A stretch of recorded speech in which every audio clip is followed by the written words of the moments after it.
అవినాష్, చెప్పుమా. దగ్గరలో ఉన్న మెడ్ప్లస్ కు వెళ్ళి మెడ్ప్లస్ బ్రాండ్ మెడిసిన్స్ అని అడిగి కొనుక్కునరా. అక్కడ 50 to 80% తగ్గింపుకు వస్తుంది. మీరు తీసుకునే అదే మందులు, అదే నాణ్యమైన మందులు, కానీ సగం ధరకే. మారు పేరు ముద్రగడ పద్మనాభం. ఆయన మాట అంటే మాటే. ఆ మాట కోసమే తన పేరు కూడా మార్చుకున్నారు. మొన్నటి ఎన్నికల్లో వైసీపీ ఓటమి తర్వాత రాజకీయాలకు దూరమయ్యారు. అయితే అనూహ్యంగా ముద్రగడ మళ్ళీ రాజకీయాల్లో యాక్టివ్ అవుతున్నారట. అంటే ముద్రగడ తూచంటూ మళ్ళీ మాట తప్పారా? అసలు ముద్రగడ ప్లాన్ ఏంటి?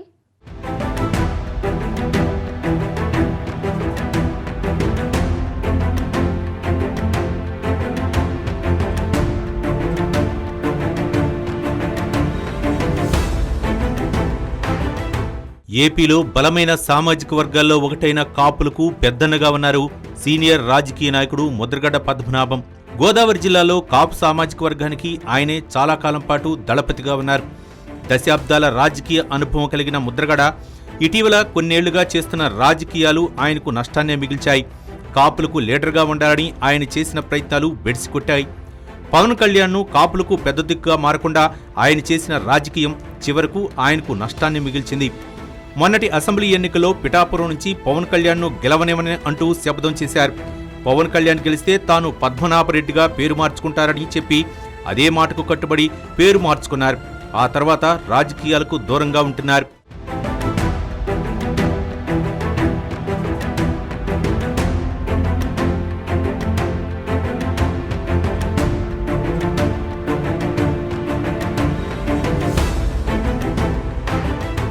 సాధారణంగా ముద్రగడ పంతం పడితే వీడరు అని అనుచరులు చెప్తారు.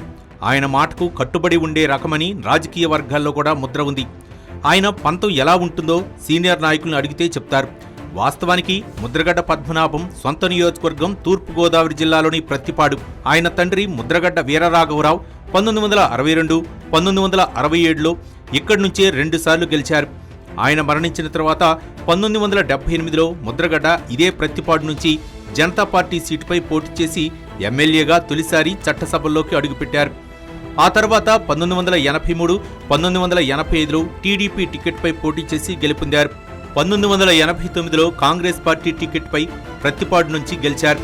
అయితే 1994లో మాత్రం ప్రత్తిపాడులో ఓడిపోయారు. దీంతో ఆయన రాజకీయంగా డిస్టర్బ్ అయ్యారు. తాను ఇక జన్మలో ప్రత్తిపాడు నుంచి పోటీ చేయనని పంతం పట్టారు.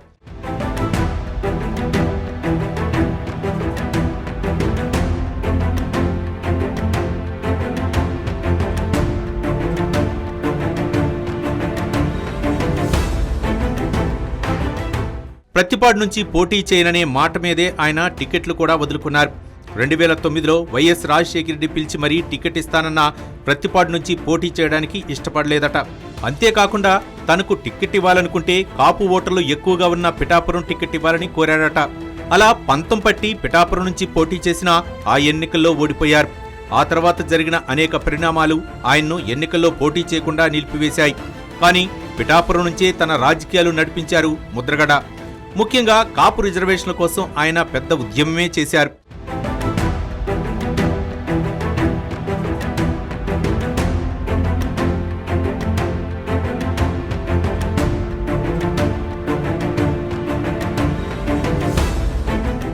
కాపుల్లో బలమైన నాయకుడిగా ఉన్న ముద్రగడను ఉపయోగించుకోవాలని చాలా మంది ప్రయత్నించారు. కానీ ముద్రగడ చేస్తున్న రాజకీయం ఎవరికీ అంతుబట్టేది కాదు.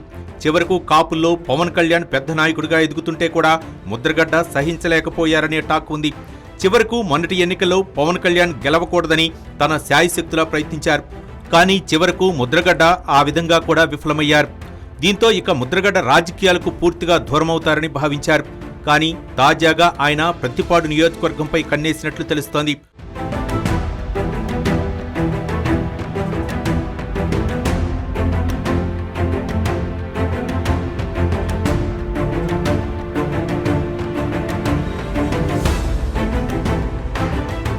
ఒకప్పుడు తన్ను ఓడించారనే నిర్వేదనలో ప్రత్తిపాడును వదిలేసిన ముద్రగడ ఇప్పుడు మళ్లీ ఎందుకు ఆ నియోజకవర్గంపై ఫోకస్ చేశారనే ఆసక్తికరమైన చర్చ జరుగుతోంది.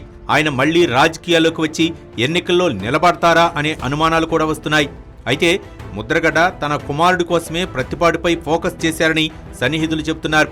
తన కుమారుడు గిరిబాబు రాజకీయ భవిష్యత్ కోసం ప్రత్తిపాడును ఎంపిక చేసుకున్నట్లు తెలిసింది. పిఠాపురంలో ఇప్పటికే పవన్ కళ్యాణ్ పాతుకుని పోయారు. ఆయన ఇప్పట్లో పిఠాపురాన్ని వదిలిపెట్టే అవకాశం లేదు. అందుకే ప్రత్తిపాడు అయితే తన కుమారుడికి బాగుంటుందని ముద్రగడ అంచనా వేశారట.